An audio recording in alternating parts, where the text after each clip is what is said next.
Janet, Janet, why you treat Barbados so? Janet, Janet, take it easy where else you go. The King of Love, my shepherd is, goes on and fails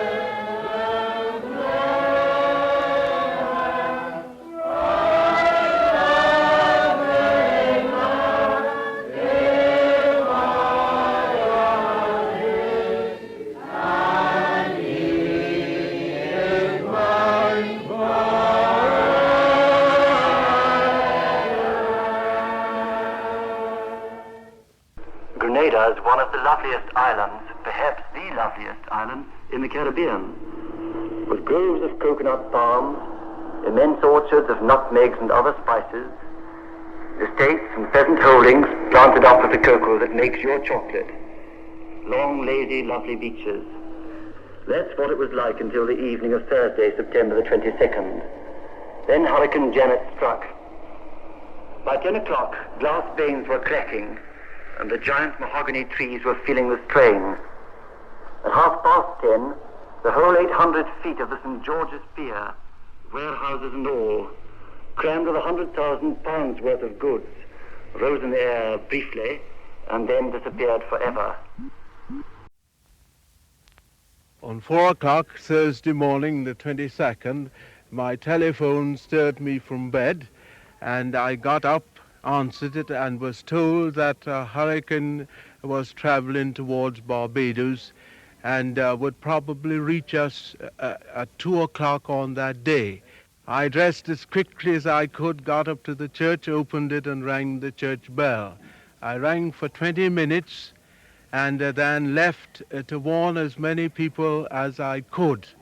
I returned to the rectory, and I heard that no further news had come across since my departure, and that His Excellency the Acting Governor would be speaking to us at 7:30.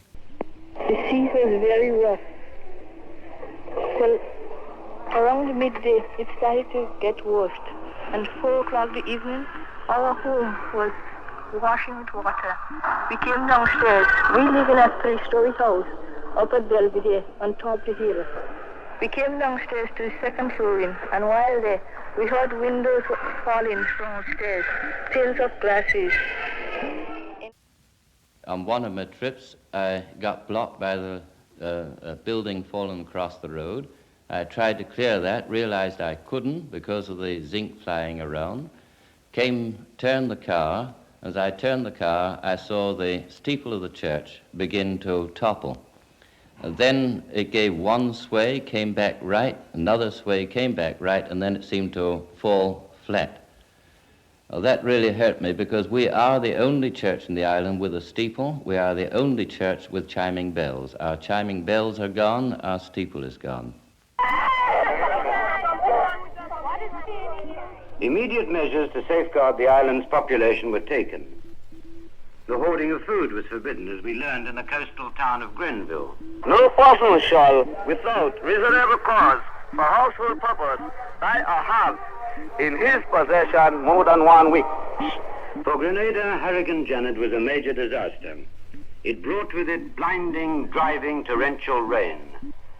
Planters like Keith Mancini, who manages the Springs, Mount Pleasant, Capitol, and Paradise Estates, know only too well what this has meant to the red, fertile earth of their island of hills.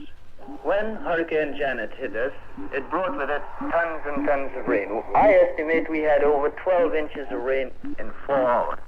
Now this is a hilly island, as you can see, and the rain washing down these hillsides just eroded our soil away.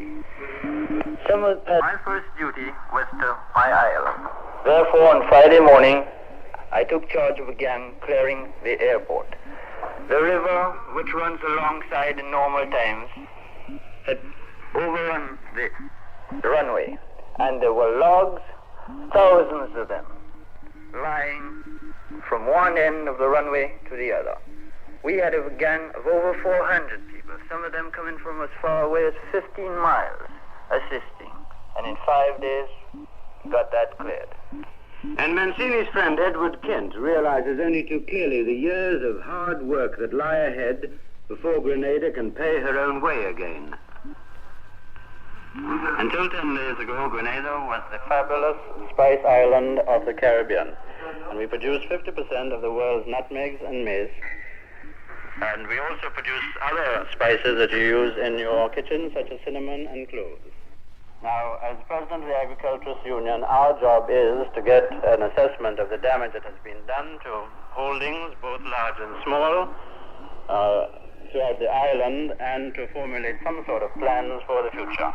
We will, we hope, be able to get some assistance from abroad, because without it, we do not see how we can possibly survive. Day before yesterday in Grenada, the tropical rain fell on the towns, the green hills and the brown, denuded plantations and nutmeg groves. We listened to its threnody and listened as well to the words of Eric Geary, the leader of Grenada's majority party. Outside now it is pouring with torrential tropical rain, and all over the island people are crouching under the broken houses trying to find a shelter. Last week they were living happily on their own plots of lands, growing cocoa, potatoes, and other food crops. Today they are sitting bewildered, looking up through roofless houses at the open sky, still believing in God and hoping for help, hoping also that further relief will come immediately.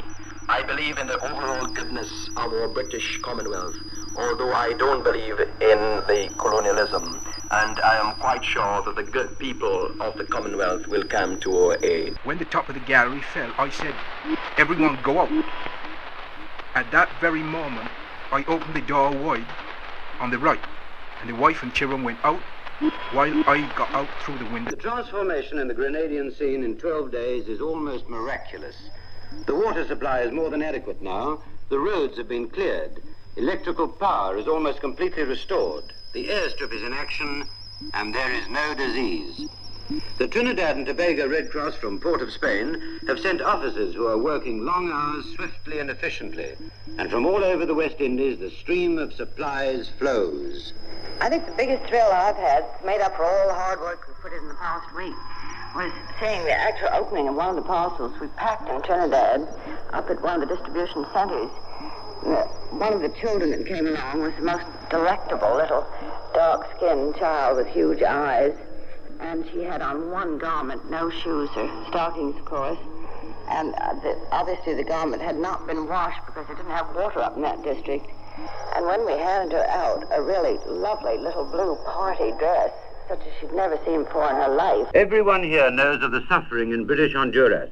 They know because they themselves have experienced Hurricane Janet, and their hearts go out to their kin on the other side of the Caribbean. And in the hotels and nightclubs, already a new calypso is echoing, a calypso which tells hauntingly of the sad past, and in the irresistible Barbadian fashion, looks jauntily into the future, which must and will erase the sorrow and destruction and ruin which is the aftermath of the hurricane called Janet. Oh, Janet, Janet, why you treat Barbados so? Janet, Janet, take it easy where else you go.